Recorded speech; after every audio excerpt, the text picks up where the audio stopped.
Hello, and thank you for tuning to my channel. Welcome. This is Richard. Today is April 5th, 2020. And today I just want to talk about what happens when someone dies. Someone who's close to you, could be someone who's related to you, a very close friend, your neighbor. Just basically, I just want to talk to you about what happens when someone dies and the emotions that we go through. Basically, when someone dies, we go through a range of emotions back and forth. We go through shock, we go through denial. It's hard to believe that this happened.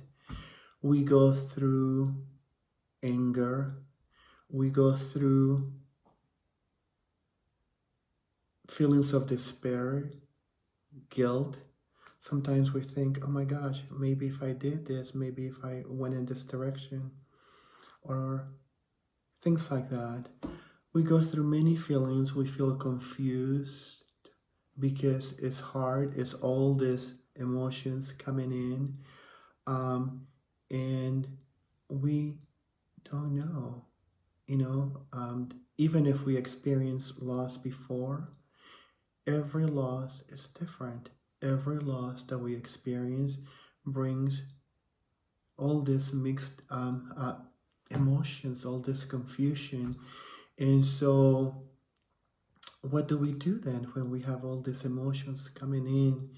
And so I think, and I suggest, that this is a time to be connected and to talk about the death of your loved one with other people, your friends, family members.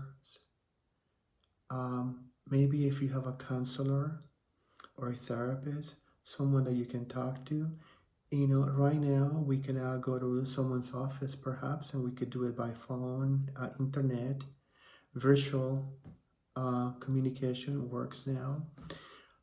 So things like that, trying to be connected to people that will help you process the loss of your loved one. It's so important. I think it's important, and I suggest to acknowledge your feelings as you go through this process, to process those feelings and acknowledge them, to embrace them, because that's healthy. It's healthy to embrace your feelings of loss, and all of these feelings are normal because you just experienced the loss of a loved one, someone who was very dear to me, someone that probably impacted your life positively in many ways. So that's really important, to embrace those feelings, and you know that those feelings are normal. It's okay to have those feelings. So it's always important to talk to someone who is a therapist, a counselor. If you don't have the access to a counselor, talk to friends, other family members, your neighbors, via phone, because right now we're gonna be that close, but you can call somebody and maybe they could give you some comfort, some support, because many of us have already experienced the loss of a loved one. Also, another message that I have is taking care of yourself, eating healthy, having healthy snacks. When we go through loss, we don't want to eat sometimes. We're not hungry. And so it's important to have little snacks here and there that are healthy, that will keep us, healthy. Because if you don't eat, the process, the grieving process could make you sick sometimes. So it's important to stay healthy, to be there for ourselves and for others. So stay healthy, please. Eat healthy snacks, eat healthy meals, exercise, talk to people, connect with others. it's important to find someone who listens to you. So if you have a good friend, someone related to you that can help you, that'll be amazing, right? But reach out. The internet has also many self-help websites that can help you. So I suggest, if you have internet, if you're watching me right now, you probably have internet through your phone or a computer at home. So find some self-help channels, or there are many websites about grief and loss. And so it's really important to stay connected and find information that can help you deal with your loss. I also want to suggest to remember your loved ones in ways that are healthy. Celebrate their life. Celebrate how they lived their life.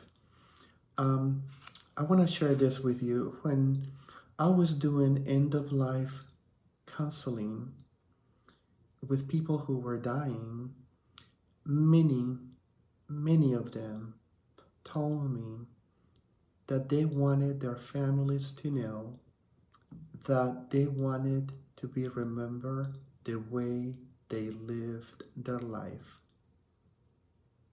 not how they died, because that's not how they lived their life, right? And so I would suggest that you remember your loved one as when they were healthy, as when they were okay. That's how they want to be remembered. So I think that also helps.